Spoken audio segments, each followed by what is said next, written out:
Okay, so different properties help us to make math a little bit easier to use.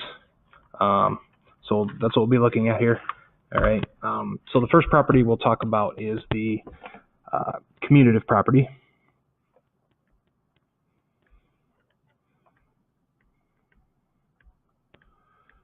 Okay. So if we think about the word commutative, one word you may notice it sounds like is the word commute. Okay. When we talk commute, you might have heard commute be used like you commute from home to school and then from school to home, right? So we think about that, right? In the morning you go start at home and you travel to school, and then at the end of the day you go from school and you travel home, right? So it's the same travel, it's the same route, it's just the difference is the starting point and the stopping point. Okay, so the commutative property is similar to that. With the commutative property, okay, it's going to apply to two things. Okay, we can use it with addition, and we can use it with multiplication. Okay, and it basically says that we can change the order when we add or when we multiply. Okay, so very easy example of that is 2 plus 1, right? We know that's the same as 1 plus 2. So changing the order around doesn't change the result. Both sides of that, 2 plus 1 is 3, 1 plus 2 is 3. The same thing with multiplication. 3 times 2 is the same as 2 times 3, right? Both of those are going to be equal to 6. So changing those around doesn't change the answer at all. Addition, multiplication are commutative. We can change the order, get the same result. It doesn't work with subtraction. I'll show you an example of that. Like, for example, if I did 2 minus 1 and change it to 1 minus 2, right, on the left side we would have 1, on the right side we'd have negative 1. So it doesn't work for that. Same thing with division. 4 divided by 2 is 2. 2 divided by 4 is a half, or 0.5, right? So it only applies to addition and multiplication. Okay, so commutative property, again, you can change the order. Think of that word commute. Okay, we can change the order. The second property is the associative property. Okay, and again, it only applies to addition and multiplication.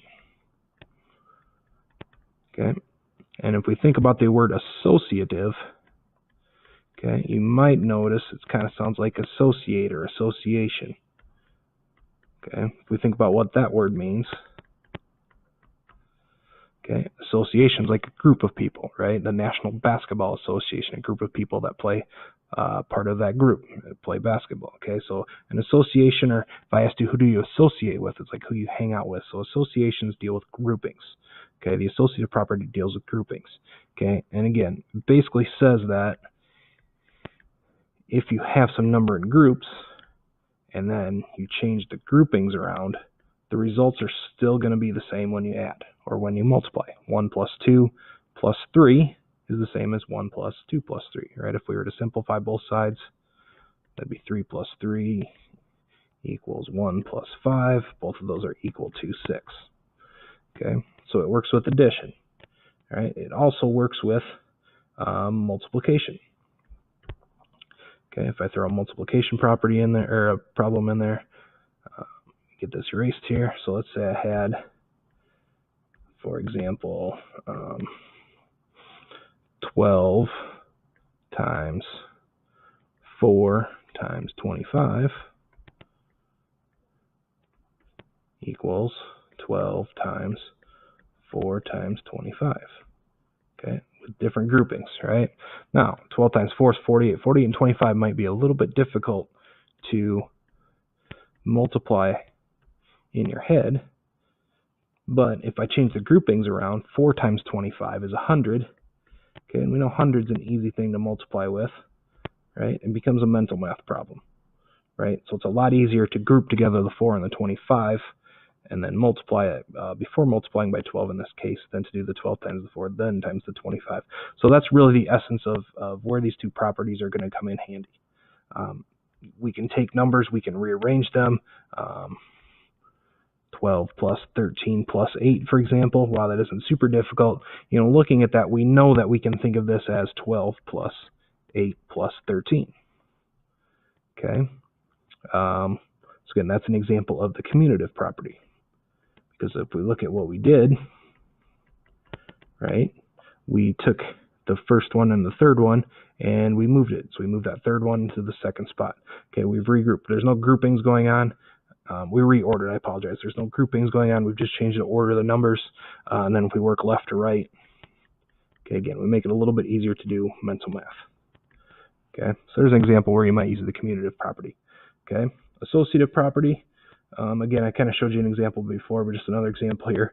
Again, usually we use the associative when we want to regroup nice numbers together. For example, if I want to do 16 times 5 times 2, okay, typically I'd multiply the 16 times the 5 first, but it would make more sense to multiply together the 5 and the 2 first. So a lot of times, like if you want to make 10 or make 100 when you're multiplying, those are easy numbers to work with. So we might want to regroup. This is an example of associative property. Very, very similar in that you're really kind of changing the way in which you do things, but we really didn't change the order anywhere. It's still 16, 5, 2, 16, 5, 2.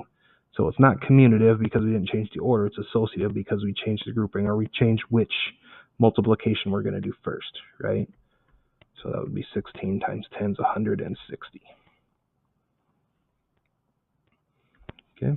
One other property we'll talk about quickly, and this is probably one you already know, and that is the identity property. Okay. So if you think about your identity, your ID, oops, I spelled that wrong. Let's try that again. Trying to do think and write at once.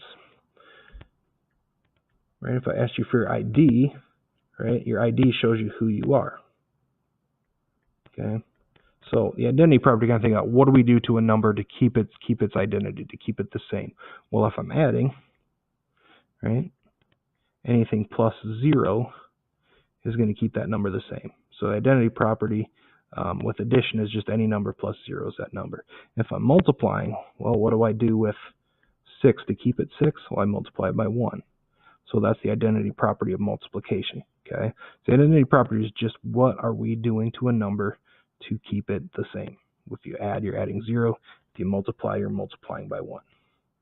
Okay, so let's just do a quick recap here. So again, we've got the commutative property. Deals with order. Again, kind of think of that word commute. Okay. When you're commuting, you're same route, just different order.